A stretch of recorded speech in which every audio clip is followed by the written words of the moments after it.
Hello, everyone. Today we will be speaking with Assocate Professor William Partlett of Melbourne University. He will be participating in the roundtable on Alexei Navalny and the upcoming parliamentary elections, which will be hosted by the Australian Institute of International Affairs on the 27th of August. I would like to invite all of you to attend this event. And today I thought we'd talk to Professor Partlett about his interest in Alexei Navalny in Russian politics. So I'd like to kick off with a very broad question. Thank you, Professor Partlett, for being with us today. And what you're interested in writing about Alexei Navalny and opposition politics in Russia. What angle are you taking in your research? Well, hi, Petya, and it's good to be with you. So I guess the main angle I take is I'm a lawyer, so I'm interested in particularly I've written a lot about constitutional law in Russia as well as in other former Soviet republics. So I'm interested in Navalny as a lawyer, and I'm interested in how his movement uses law and is operates through kind of looking at legal structures, whether it's in the Constitution or in corporate corrupt structures and so forth, how they use these skills to challenge the system, to hold the system accountable, and to really find ways of really trying to create a more accountable form of government in Russia, and one that's less corrupt, and certainly is able to actually deliver right for its citizens. So I mean that's really what I've been interested in. So really for me it's an internal perspective. I mean a lot of people come at Navalny from a foreign policy perspective or from others. I come at it from an internal perspective. Someone who I speak Russian, I read Russian, so I'm interested in what he means and what his movement in particular. I mean I'm interested in not just the man Navalny. In fact, I think in some ways much more important than him is the movement that comes with him, his team. Obviously high-profile people like Lyubov Subol and others. What role they're playing, Leonid Volkov as well. What role they're playing, and how this helps us understand a little bit about the future trajectory internally of Russia, and of course that has implications for the rest of the world as well. Thank you. And who are the sources that you're using in your research? Yeah, so I mean, one is I'm interested in so I look at what Navalny himself is saying. So you watch his videos, watch the YouTube videos, watch what his team says, the strategies they use, and of course those are all available online, which makes it easy even from 10,000 million miles away here in Australia. We can study Navalny through what he's doing online. And what his team is doing, what his organization is doing.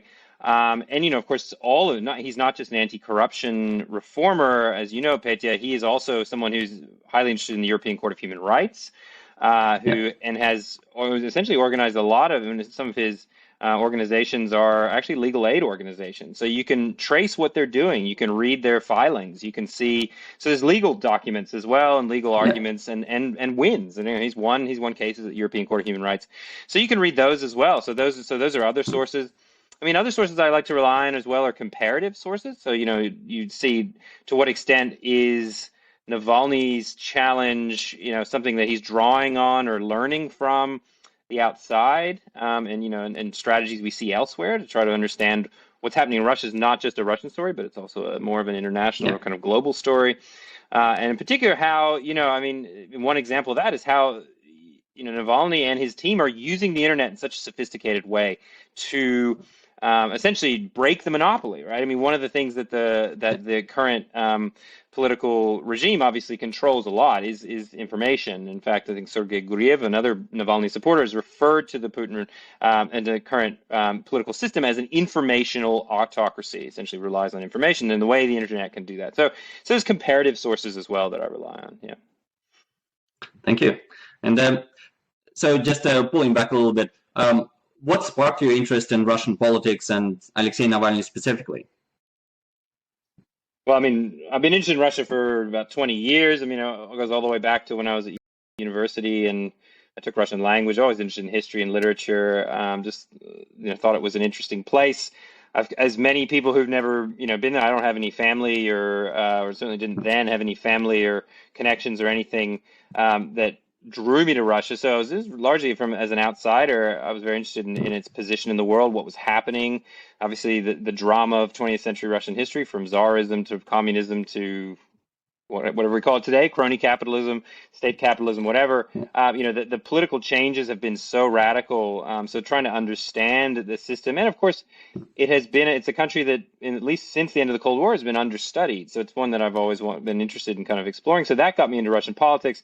And of course, anyone interested in Russian politics, I think, in the last 5 to 6 years has been, Alexei Navalny has been at the center of this. He is the most important, member of the non-systematic opposition, who has, in many cases, I think, discovered ways of challenging the regime in a way that the systematic opposition, systematičная оппозиция, that they have been unable to find. And I think that's interesting and that's important, and it's an important story to tell.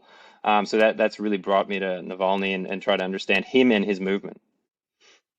And speaking about Australia more broadly, how would you gauge the level of interest in Russia and Alexei Navalny here in Australia?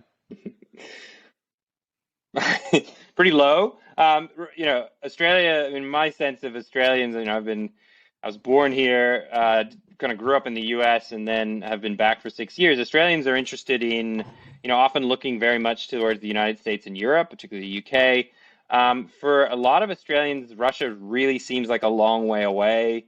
It doesn't, I think there was a bit of interest around when there was the terrible MH17 tragedy, of course, because a number of Australians were affected in that. And, Tony Abbott, I think, famously said that he wanted to shirt front Vladimir Putin. So, you have, but again, those are exceptions that prove the rule, that generally I don't think Australians think a great deal about Russia. They don't think of Russia as an Asian power, really, which is actually incorrect. But, I think Russia is viewed to them as a European power and something that, okay, well, the Americans, we're going to follow the Americans or the UK approach on this. So there's not a lot of independent thinking or real analysis on Russia, though there have been some very, very good Russian historians. Sheila Fitzpatrick, who's actually now back in Australia, who's one of the kind of leading Stalinist historians. She's an Australian. And we obviously have very good political scientists and so forth in the past, but it still remains, as one of my colleagues said to me, a bit of a niche interest in Australia. And that might change over time as it becomes clearer Russia's growing, increasing role in Asia. And of course, because Australia, when it looks at its role in the world, it thinks of itself as part of Asia. And of course, is looking very much at China.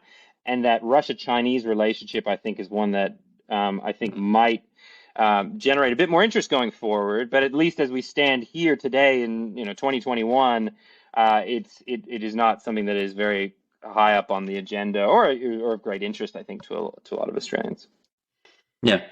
Well, in my personal experience, certainly since the poisoning of Alexei Navalny, which became such a high-profile event, I noticed that more Australians that I meet, and I know, they show awareness of Alexei Navalny. Do you think that event has changed anything in the mainstream view of Russia, of Putin, of Alexei Navalny?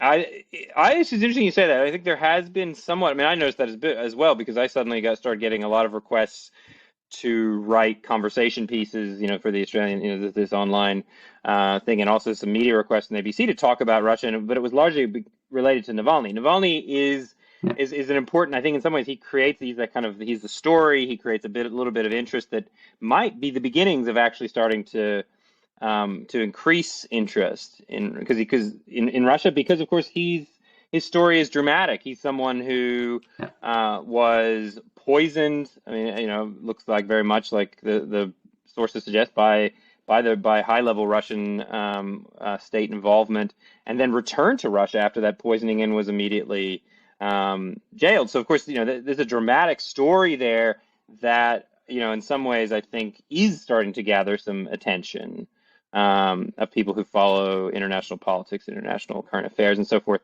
And it gives us an opportunity to talk a little bit about Russia, because of course, as I said before, I think he movement is one that teaches us a lot, and it's certainly by thinking about Navalny and his movement, I've learned a lot about how the system itself operates, the current system, and and not only its strengths, but also its weaknesses, and how Navalny himself is finding those.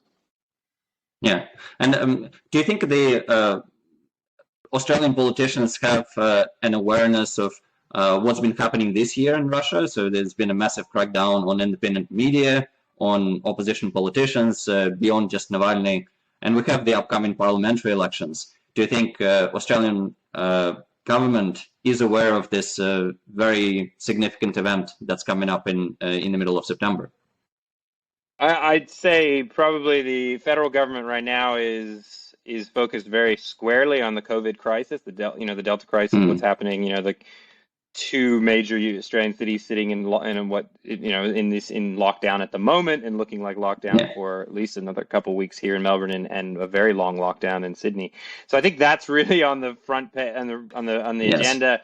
And again, they think, I think in terms of foreign policy thinking, Australian politicians at the federal level, of course, are thinking about China, and not so much about Russia. And so I don't think it'd be first or second or third. I mean, there'd be a little bit of discussion about it, maybe, but I think.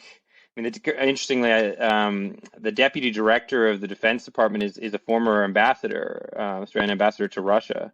His last name is Tesh.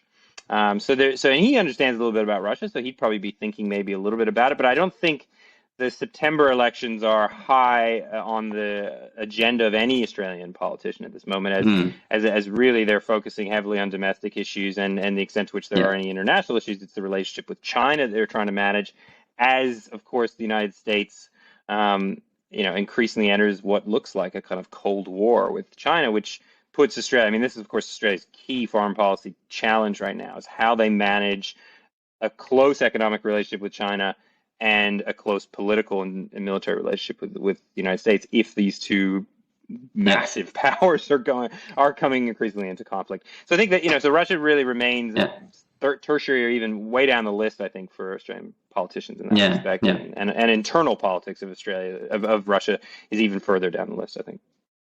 Yeah, that's quite understandable. All right, well, thank you very much, Professor Partlett, for joining us today, and we hope to see lots of Russian Australians joining the webinar, which will take place in this online format now. So we hope to see you all there at 7 p.m. Melbourne time on the 27th of August. Thank you very much. Thanks, Pete. Yeah, pleasure to be here, and see everyone next Friday. Thank you.